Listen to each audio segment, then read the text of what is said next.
네, 복잡한 투자 쉽고 명쾌하게 투자의 재발견. 안녕하세요, 최기훈입니다. 자, 이 퇴직연금은 노후를 책임질 중요한 자산입니다. 때문에 얼만큼 잘 관리하느냐에 따라 나의 노후가 달라질 수 있는데요. 자, 오늘은 수익률 제고를 위한 퇴직연금 투자 전략, 포트폴리오를 어떻게 구성해서 관리하면 좋을지 지금부터 투자의 재발견 끝까지 함께해 주시면 저희가 정답을 알려드리겠습니다. 자, 그럼 오늘의 주제부터 바로 만나보도록 하겠습니다. 투자의 재발견 오늘의 주제, 강수민 캐스터가 준비했습니다. 네, 투자의 재발견 오늘의 주제입니다. 또 연말인 만큼 세액공제 관련해서도 관심이 많으실 것 같은데요. 지지난주에 이어서 오늘도 퇴직연금에 대한 모든 것을 파헤쳐 보도록 하겠습니다. 10월 31일 퇴직연금 실물 이전이 시작이 됐는데요. 실물 이전이 시행되고 한 달 동안 퇴직연금의 적립금 규모는 2.2%가 늘어났습니다. 특히 IRP의 순유입액이 가장 드러나는데요. 한편 연금 개미들의 ETF 투자가 또 급증하고 있습니다. 그중에서도 미국 주식형 상품들에 대한 관심이 크다고 하는데요. 보시면 연금 내 ETF 투자가 2년 전만 하더라도 8조 원대에서 올해 상반기 기준 27조 원이 이제 넘었습니다. 또 기사에서도 확인하실 수가 있듯이 2년 반 동안 연금 계좌를 통한 ETF 투자 금액이 3배 가까이 늘어난 겁니다. 미래에셋 증권에 따르면 수익률 상위 10% 고객들이 가장 많이 갖고 있는 퇴직연금 상품들 상위 5개가 모두 미국 관련 종목들이었습니다. 나스닥 100이라든지 S&P 500을 추종하는 ETF들 보이고요. 타이거 미국 테크 탑10의 경우는 수익률이 거의 60%대를 기록했습니다.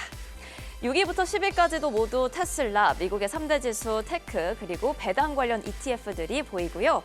이렇게 해서 안정성과 수익성을 모두 잡는 2025년 퇴직연금 투자 전략 지금부터 전문가 두 분과 함께 살펴보도록 하겠습니다.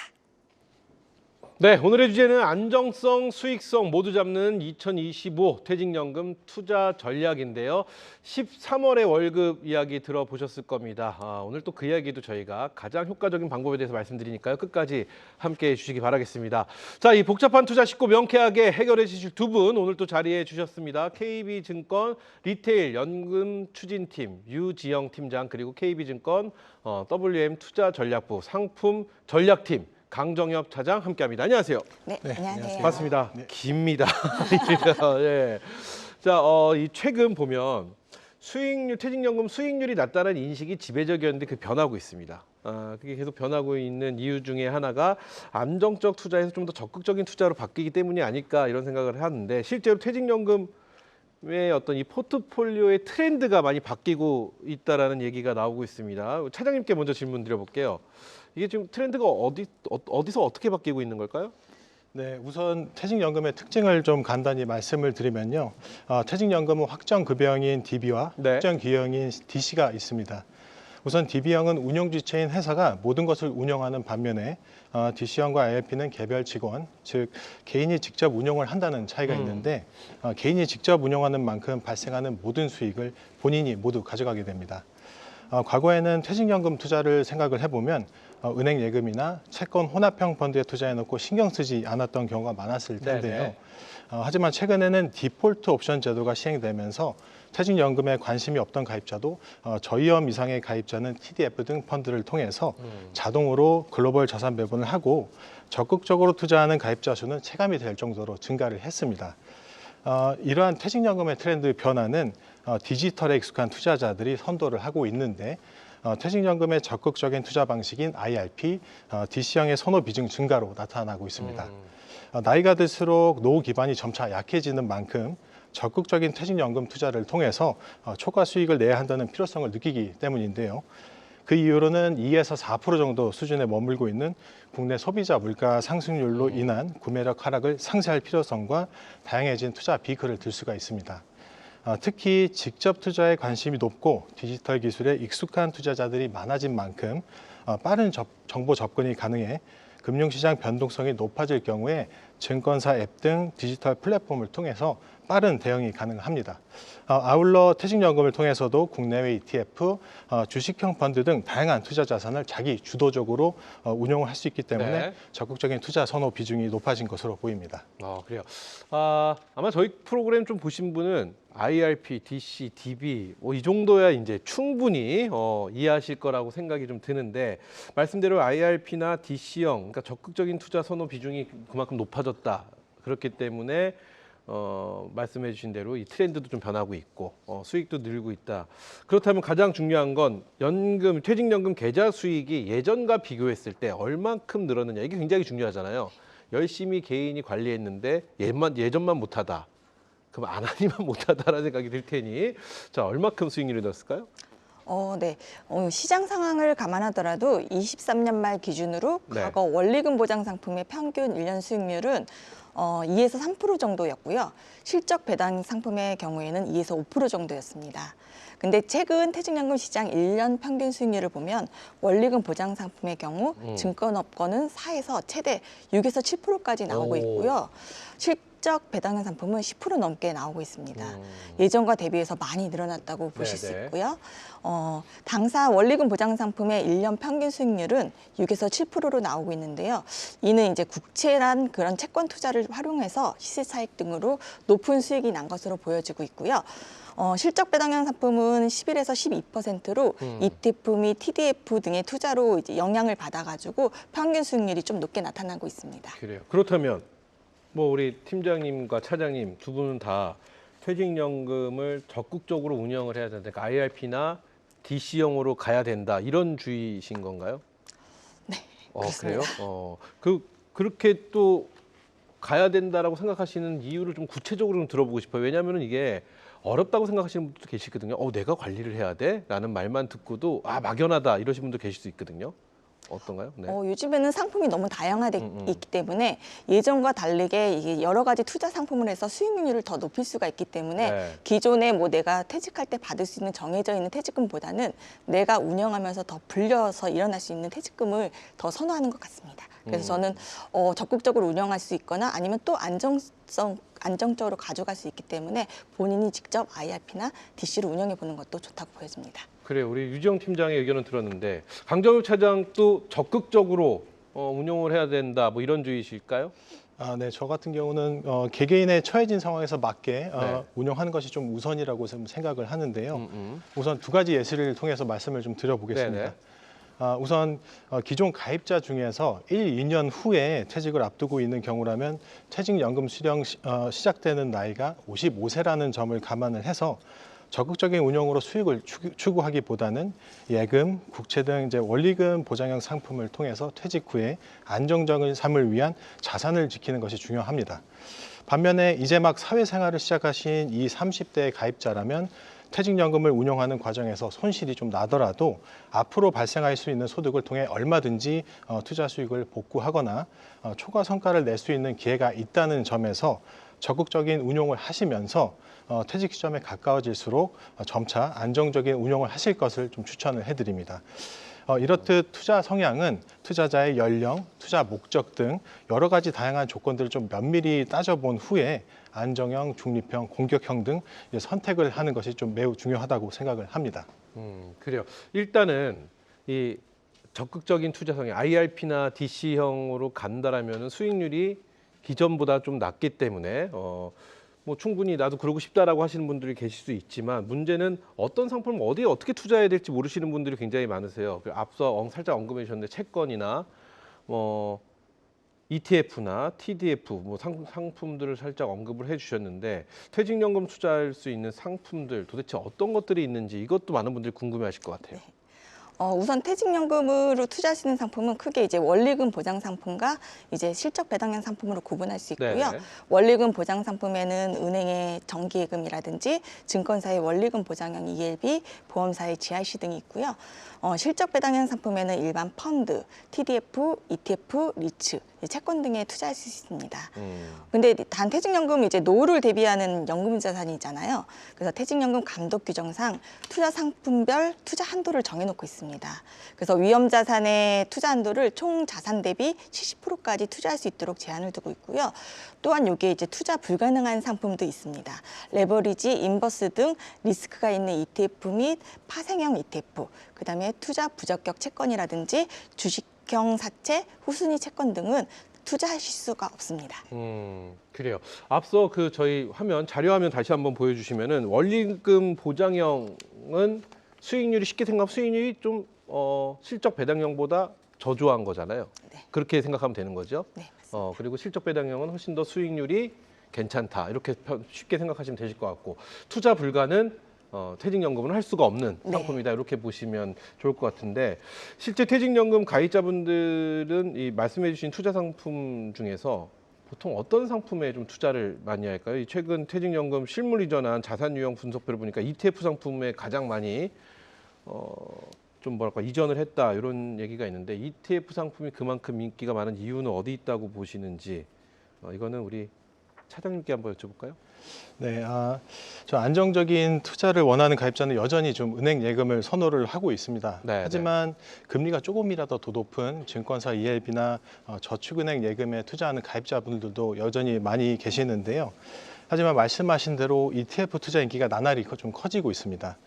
한국거래소에 따르면 국내 상장 ETF 시장 규모가 최근 1년여 동안 급격하게 성장을 하면서 지난 6월 말 기준으로 150조 원을 돌파한 것으로 나타났는데 작년 6월 말 100조 원대를 처음 기록한 후에 불과 1년 만에 50% 이상 성장을 한 겁니다. 그리고 국내 상장 ETF 시장의 이러한 그 성장 배경에는 코로나19를 기점으로 직접 투자에 대한 개인 투자자들의 관심이 커진 가운데 자산 운용사들이 트렌드에 맞는 다양한 상품들이 내놓은 것이 주력했던 것으로 좀 보이고요. 특히 ETF의 특징은 주식을 매수하듯이 실시간으로 거래가 가능하기 때문에 시장 급등락 시 바로 대응이 가능하고 보수가 저렴하다는 점이 투자자들에게 매력 포인트로 작용했던 것으로 보입니다. 그리고 ETF 상품 중에는 자본 차익뿐만 아니라 배당도 기대할 수 있는 종목들이 많이 있기 때문에 네. 가입자들의 큰 관심을 받고 있고 특히 연령대가 높은 가입자의 경우 꾸준하게 배당이 나오는 종목이 효자 종목 역할을 하고 있습니다. 그래요, 좋습니다. 그럼 팀장님 이 질문을 한번 드려봐야 될 것 같아요. 앞서 들려주신 대로 상품들이 채권부터 ETF까지 굉장히 다양하지 않습니까? 다양한데 중요한 건 내 포트폴리오의 이 비중입니다. 이 좀 얼마큼의 비중을 담는 것이 그나마 좀 안전한 건지 뭐 여러 가지가 좀 궁금할 것 같습니다. 포트폴리오를 잘 짜는 방법도 궁금하고 이 비중 그리고 포트폴리오를 구성할 때 어떤 점을 좀 유념하면 좋을지 이런 부분을 말씀해 주시면 도움이 될 것 같아요. 네, 우선 퇴직연금 계좌뿐만 아니라 이제 투자 포트폴리오를 이제 짤 적에 기본은 이제 자신의 투자 성향이 어떤지를 파악하는 게 중요하다고 보여지는데요. 네네. 본인이 이제 안정적인 투자를 선호하는지 위험 중립형인지 아니면 공격적인 투자를 선호하는지에 따라서 본인의 포트폴리오를 이제 만들어 가야 된다고 생각합니다. 거기에 이제 또한 퇴직연금은 이제 장기 투자라는 관점을 가지고 포트폴리오를 설정하는 게 중요한데요. 네네. 나는 좀 신경을 좀 덜 쓰고 싶다 하시면 뭐 수익률이 꾸준히 나오면서 생애 주기에 따라서 투자 비중을 이제 알아서 조정해주는 TDF 등을 활용하는 것도 좋은 방법이라고 보여집니다. 참고로 TDF는 타겟 데이트 펀드로 은퇴 시점에 맞춰 투자 자산과 안정적인 자산의 포트폴리오 비중을 알아서 조절하여 별도의 리밸런싱 없이 운영되는 연금 투자에 적합한 장기 투자 상품이기 때문입니다. 그래요. 그럼 지금 말씀해 주신 대로 이 투자 성향 저는 개인적으로 투자 성향이 굉장히 공격적인 줄 알았거든요.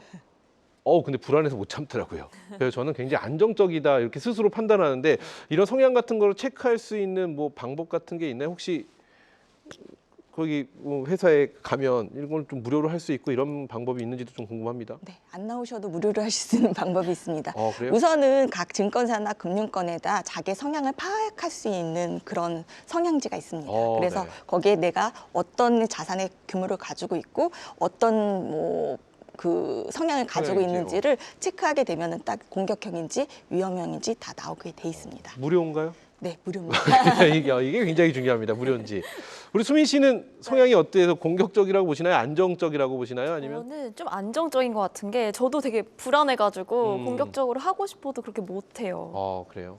그런 분들이 그렇게 많이 재테크를 네. 하긴 뭐 재테크는 뭐 공격적인 것과 안정적인 것 상관없으니까. 자, 그렇다면은 지금 말씀을 들어보면 본인의 투자 성향을 잘 파악하는 것이 가장 중요하다 이렇게 말씀을 해주셨습니다. 안정적이냐, 위험 중립적이냐, 공격적이냐 이렇게 세 가지 분류가 있다고 하는데 그렇다면 이 투자 성향에 따라 내 퇴직연금의 계좌의 포트폴리오는 어떻게 구성을 해야 될까요? 먼저 안정적으로 가볼까요? 안정적이면 아무래도 뭐라고 할까 좀 원금 보장형 쪽에 많이 좀 비중을 둬야 되는 건지 어떤 식의 구성이 좋은가요? 네. 예, 그럼 안정적인 것부터 좀 설명을 드리겠습니다. 안정적인 투자를 하는 가입자의 경우에는 예금을 하더라도 지금 같은 이제 금리 인하기에는 만기가 긴 게 유리할지 또는 짧은 게 유리할지 판단에 투자를 하실 수가 있고요. 만약에 판단하기가 좀 어려우신 경우에는 이거를 좀 나눠서 투자하는 것도 좋은 방법이겠습니다. 그리고 위험 중립형 같은 경우는 예금의 펀드나 ETF를 40에서 60% 정도 섞어서 시장의 자본 차익도 노려보는 게 좋은데 펀드는 장기적 투자 관점에서 연령에 맞는 TDF나 글로벌 자산 배분 펀드가 위험 분산에 유리합니다. 그리고 공격 투자형 가입자는 펀드나 ETF 그리고 채권 비중을 70에서 100%까지 늘려보고 펀드나 ETF 중 일부에 대해서는 최신 트렌드나 핫한 테마를 추가로 담아보는 것도 좋아 보입니다. 그리고 가입자분들이 가장 어려워하는 점이 그래서 어떤 펀드 그리고 또 어떤 ETF를 사야 되는지 이게 제일 궁금하실 텐데요. 종목 선택이 어려우실 경우에는 각 퇴직연금 사업자별로 고민 끝에 내어놓은 디폴트 옵션 포트폴리오 상품을 통해서 네. 투자 고려해 보시면 좋을 것 같습니다. 좋습니다. 이 뭐 나의 성향도 또 중요하지만 연령도 또 무시할 수는 없거든요. 그래서 우리 또 수민 캐스터가 준비를 했다고 합니다. 요즘 이게 실존과 이론은 좀 다르잖아요. 이론적으로는 이런데 실존에서는 이렇지 않더라 이런 것처럼 저는 이론대로 했으면 아마 우리나라에서 가장 큰 부자가 되지 않았을까 이런 생각도 해보는데 실존은 그렇지 않더라고요. 그래서 퇴직연금 가입자분들이 실제로 어떤 상품에 가장 또 많은 투자를 했는지 우리 수민 캐스터가 준비했죠. 네, 우선 퇴직연금 가운데서도 DC형 그리고 IRP형을 통해서 어떤 상품들 가장 많이 보유하고 있는지 확인해 보겠습니다. 1위는 타이거 미국 S&P 500이 차지를 했는데요. 수익률도 1년간 25%가 올랐고요. 이어서 미국의 30년 국채 액티브, 즉 채권형 ETF와 또 미국 나스닥을 추종하는 ETF가 뒤를 이었습니다. 이어서 6위와 7위도 미국의 S&P 500 그리고 미국의 배당 다우존스 관련 주식형 ETF들이 이름을 올렸고요. 확실히 S&P 500 추종 ETF들이 수익률이 좋은 편이었던 것 같습니다. 네, 그러네요. 또 8에서 10위 같은 경우는 TDF 펀드들이 이름을 올렸고요. 이번에는 IRP로 한정해서 좀 순위를 확인해 보도록 하겠습니다. IRP를 통해서 가장 많이 갖고 있던 상품은 마찬가지로 미국 S&P 500, 나스닥, 미국 배당 그리고 반도체 관련 미국 ETF들이었고요. 특히 타이거 미국 필라델피아 반도체 나스닥은 수익률이 35%였습니다. 6에서 10위에도 계속해서 미국 S&P 500, 나스닥 그리고 미국 테크 관련 ETF들 이름을 올리면서 확실히 미국의 지수나 테크 ETF들의 인기를 이 IRP 계좌를 통해서도 확인할 수 있는 것 같습니다. 네, 이거 보니까 확실히 ETF 수익률이 굉장히 높습니다. 전체 상품 적립 기준으로 1에서 3위가 모두 ETF 상품이다 이런 걸 알 수 있는데 자 그렇다면 지금 수민 씨가 보여준 자료를 토대로 만약에 내 성향이 적극적인 투자 성향이다 하시는 분들은 어떻게 포트폴리오를 구성하고 짜는 것이 좋을지 차장님께서 설명을 좀 해주시면 도움이 될 것 같습니다. 네, 적극적인 투자 성향을 지닌 가입자 중에서도 연령대 등 투자 조건에 따라서 원본 손실에 대한 회복력이 좀 다를 수가 있는데요. 우선 퇴직연금 내 위험자산 비중은 최대 70%를 가져갈 수가 있고 나머지 30%는 안전자산으로 채워야 한다는 점을 좀 유념하실 필요가 있겠습니다. 적극적이라고 해서 100%는 아니네요. 네, 그렇죠. 네. 네. 그리고 말씀드린 그 위험자산 비중 70%에는 우선 예시로 많은 관심을 받고 있는 AI 관련 미국 주식형 펀드와 성장성이 기대되는 인도 중소형 펀드에 50%를 투자를 하고 나머지 일정부는 배당을 통해 안정적인 수익을 추구할 수 있는 배당형 또는 인프라 펀드와 같은 대체 투자 상품에 투자해 볼 수가 있겠습니다. 그리고 예시로 KB증권 퇴직연금 가입자분들의 직전 분기말 기준으로 주식형 ETF 투자 유형을 좀 살펴봤는데요. 미국 테크와 미국 지수형 그리고 미국 배당형 상품이 전체 중 약 절반을 차지를 했다는 점도 투자에 좀 참고를 하시면 좋을 것 같습니다. 마지막으로 그 퇴직연금 전체 비중 중 나머지 30%에는 채권형 펀드, 은행 예금, 그리고 100% 투자 가능한 ETF 등 안전자산으로 구성을 해서 자산 배분에 의한 위험 분산 효과를 좀 기대를 할 수가 있겠습니다. 그래요. 그렇다면은 우리 팀장님께는 이제 안정적인 성향을 갖고 계신 분들의 포트폴리오 구성하는 방법을 좀 디테일하게 여쭤볼 텐데 제안이 몇 개 있습니다. 안정적이라는 것은 원금 보장이 일단 기본적으로 돼야 되는 안정성 더하기 안정적이기만 하면 안 됩니다. 거의 난 수익도 좀 창출을 좀 해야 된다. 그래서 가만히 그냥 안정적인 건 싫다 하실 정도의 안정적 어렵습니다. 팀장님 이런 분들은 어떻게 포트폴리오를 구성해야 될지 디테일이 필요합니다. 사실 안정적인 투자 성향을 가지신 분들은 뭐 저희가 권해드릴 수 있는 상품은 그 성향에 맞게 은행 예금이라든지 증권사 ELB 같은 원리금 보장 상품들인데요. 여기에 이제 안정적이면서 좀 더 플러스 수익을 이제 원하신다 하시면은 네. 그런 전략으로 위해서 저희가 채권을 투자하는 것도 좋을 것 같습니다. 네. 코로나 이후로 금리가 이제 크게 오르면서 저희가 고객님들한테 플러스 수익을 위해 가지고 국채를 편입을 시켜드렸습니다. 근데 이후 금리가 이제 조금씩 내려가면서 이제 금리가 하락하면서 이제 거기에 대한 수익률을 높일 수가 있었거든요. 그래요. 그래서 아직 최근 금리에 대해서 기대감이 아직 유효하다고 생각이 되고 있기 때문에 이런 투자 전략으로 국채가 꼭 아니더라도 채권형 ETF를 활용해서 추가로 뭐 금리가 인하가 있거나 그럴 경우에 자본 차익에 대해서 더해서 그래요. 이제 배당 수익까지 얻을 수 있는 그런 채권형 ETF 쪽을 추천드리고요. 자금의 일부에 이제 투자하면서 플러스 수익을 얻을 수 있도록 해보는 것도 괜찮게 그래요. 보입니다. 팀장님 채권형 ETF 언급해 주셨잖아요. 네네. 매력적이라고 보시나요? 채권형 ETF? 아직까지는 매력적으로 보이고 있습니다. 아직까지. 네, 금리가 뭐 조금 조정돼서 내려가긴 했지만 거기에서 추가적으로 또 조정도 있을 거라 그래요. 생각이 저희가 다음 주에 그래서 이 네. 채권형 ETF 완벽하게 분해해 봅니다. 꼭. 함께 하시나요? 네, 함께 하도록 하겠습니다. 네, 알겠습니다. 자, 다음 주에 채권형 ETF에 대해서 또 저희가 이야기할 테니까요. 시청자 여러분들 다음 주도 기대해 주시기 바라겠고. 자, 저희가 안정적인 성향, 적극적인 성향에 대해서 말씀드렸는데 또 성향이 이런 분만 있는 게 아니에요. 우리 직장인들 보면 바쁜 성향이라고 있어요. 굉장히 바쁘신 분들 많으시거든요. 이 투자 정보를 일일이 찾아보기도 쉽지 않으신 분들. 또 회사에서 뭔가 또 이렇게 하다 보면 또 눈치도 보이고 여러 가지 문제가 생길 테니까 이런 분들을 위한 맞춤형 투자 상품 같은 건 없을까? 이런 난해한 질문도 한번 우리 차장님께 드려볼까요? 네, 말씀하신 대로 투자 관련 직종에 계신 분들이 아니시라면은 바쁜 일상 중에 투자 정보를 검색을 하거나 상품을 매수하기가 좀 여의치는 않으실 것 같은데요. 겨우니 또 그리고 뭐 겨우 시간이 나시더라도 어떤 상품에 투자할지 결정하는 것도 정말 쉽지 않은 일일 겁니다. 네. 이러한 분들에게 적합한 상품이 있는데요. 바로 TDF 상품과 디폴트 옵션 제도입니다. 우선 TDF는 투자자의 은퇴 시점을 목표로 투자 자산과 안정적인 자산의 비중을 알아서 조절해 주는 펀드입니다. TDF 상품에는 2030, 2040, 그리고 2050 이런 식으로 숫자가 표시가 되는데요. 이 숫자가 내가 원하는 은퇴 시점이라고 보시면 되겠습니다. 예시로 만약 1980년도에 출생한 분의 은퇴 연령을 60세라고 가정할 경우 2040이라는 숫자가 붙은 TDF 펀드를 선택을 하시면 되겠습니다. 여기서 있는 숫자 같은 경우는 숫자가 클수록 은퇴까지 시간이 많이 남았다는 뜻이기 때문에 보다 위험 자산에 적극적으로 투자하는 포트폴리오로 구성돼 있어 은퇴 시점을 고려해서 선택을 하시거나 은퇴 시기와 상관없이 가입자 개인별 투자 성향에 맞춰서 선택을 하실 수가 있습니다. 그리고 다음으로는 디폴트 옵션 제도가 있는데요.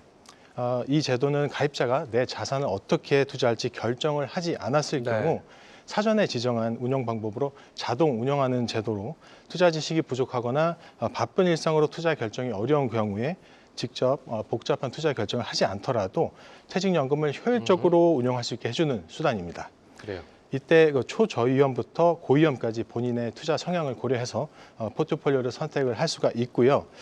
그렇다면 운용 지시를 하지 않았을 때만 운용을 할 수가 있는 건 아닌가라고 좀 궁금증이 생길 수가 있는데 디폴트 옵션 포트폴리오는 일반 상품과 동일하게 매수를 하고 싶으실 때는 언제든 매수를 하실 수가 있고 그리고 또 운용 중에 매도를 하고 싶으면 또 언제든지 매도를 해서 다른 상품으로 운용을 하실 수가 있습니다. 그래요. 지금 말씀 중에 TDF와 디폴트 옵션을 좀 활용하면 도움이 될 것이다 이렇게 말씀해 주셨는데 이것은 저희가 또 방송을 미리 했습니다. 그래서 저희 다시 보기를 통해서 디폴트 옵션에 대해서 궁금하시면 찾아보시면 또 도움이 되실 것 같고 자, 이 여담인데요. 두 분은 KB증권에 계시고요. 저희는 아무래도 이 일과 중에 주식창을 연다든지 이런 거려면은 다른 회사에서는 큰일 나죠. 지금 뭐 하는 거야? 업무 중에 이러는데 저희는 일 열심히 하네 라고 칭찬을 받을 수 있는 유일한 회사들이기 때문에 이런 활용을 많이 할 수 있겠지만 그게 좀 여의치 않으신 분들이 지금 말씀해 주신 내용들을 좀 참고하시면 도움이 될 것 같습니다. 자, 그렇다면 오늘의 주제 안정성, 수익성 모두 잡는 2025 퇴직연금 투자 전략에 대해서 저희가 이야기하고 있는데요. 자, 직장인들에게는 또 하나 제 13월의 월급이라고 하죠. 연말정산 시즌이 돌아왔습니다. 이 퇴직연금이라든지 연금 상품 가입하신 분들 지금부터 더욱더 집중해 주시기 바랍니다. 연말정산에서 절세가 가능하다고 합니다. 연말정산에서 유리한 연금 상품 절세법을 저희가 또 1분 안에 해결해 드리도록 하겠습니다. 오늘의 핵심 1분 컷 출발합니다.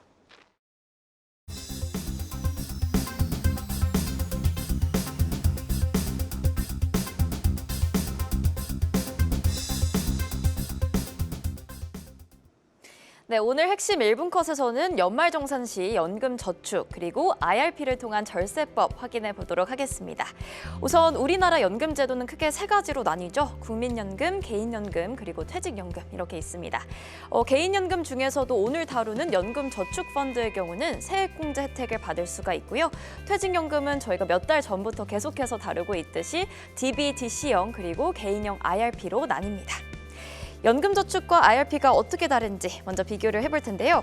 가입 대상이 조금 다릅니다. 연금저축은 모든 사람이 가입할 수 있는 반면에 IRP는 근로소득자, 또 자영업자가 가입을 하고요.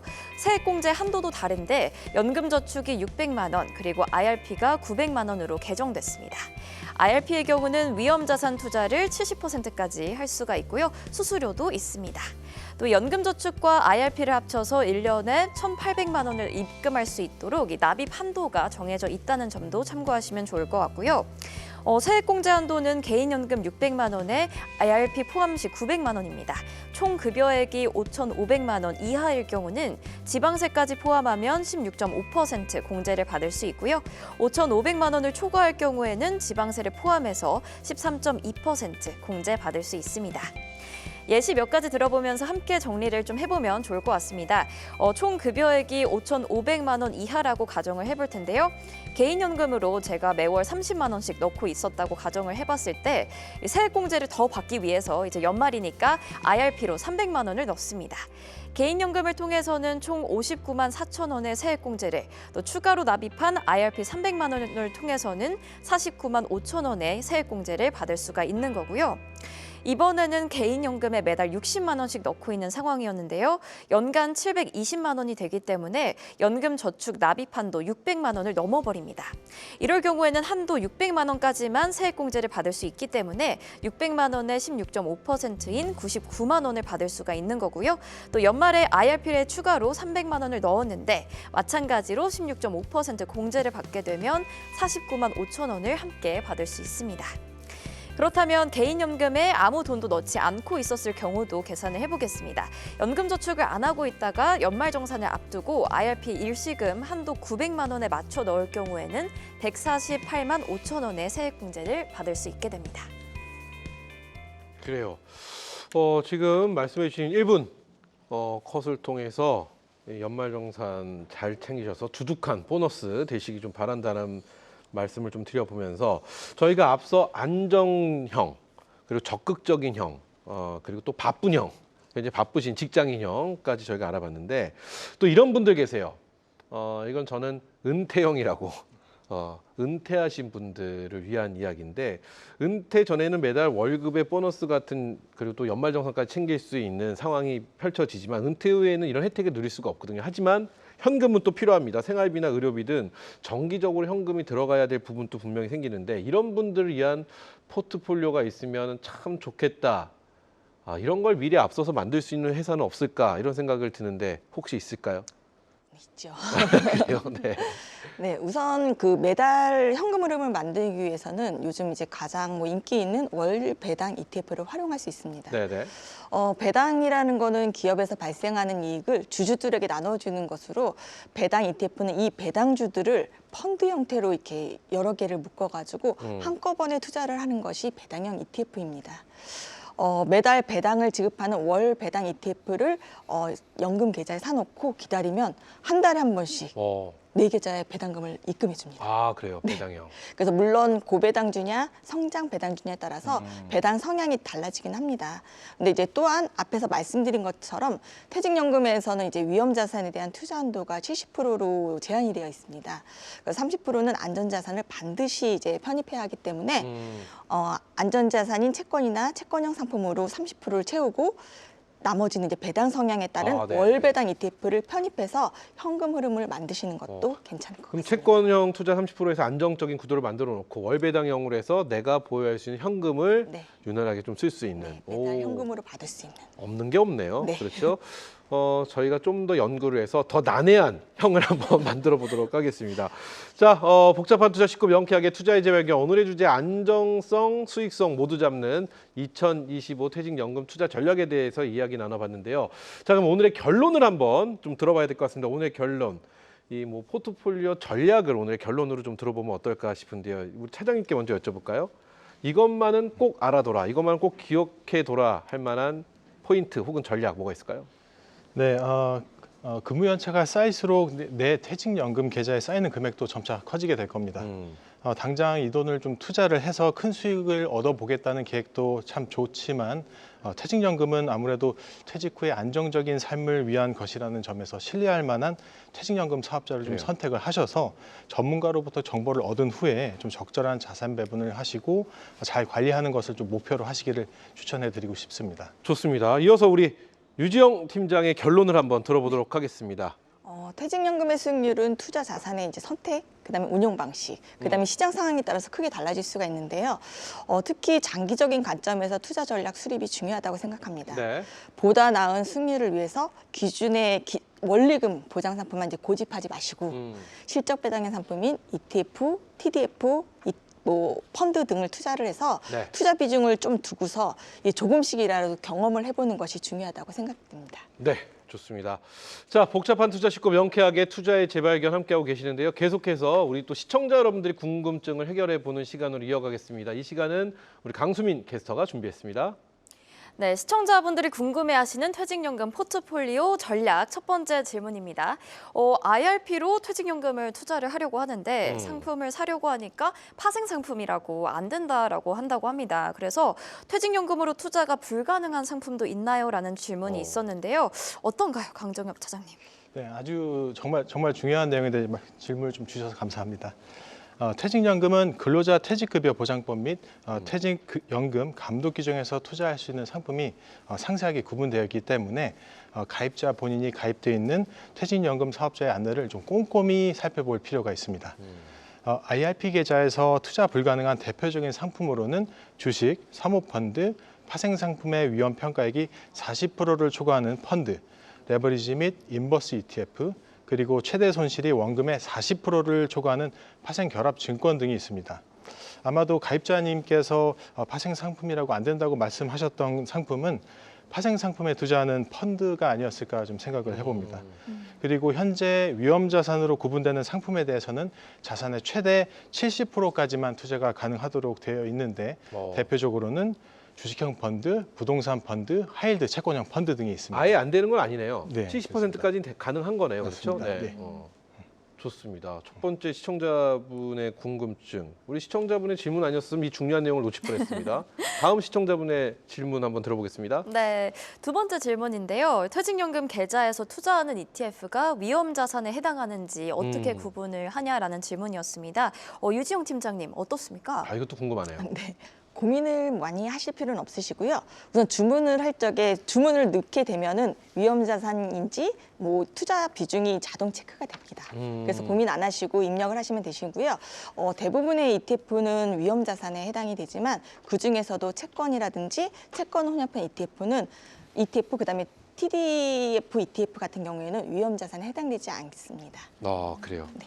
좋습니다. 자, 여기까지 해보겠습니다. 여기까지 시청자 여러분들 궁금증까지 쉽고 명쾌하게 풀어봤는데요. 자, 오늘 함께해 주신 두 분 그리고 강수민 캐스터는 여기서 인사를 드리도록 하겠습니다. 오늘 도움 말씀 감사합니다. 감사합니다.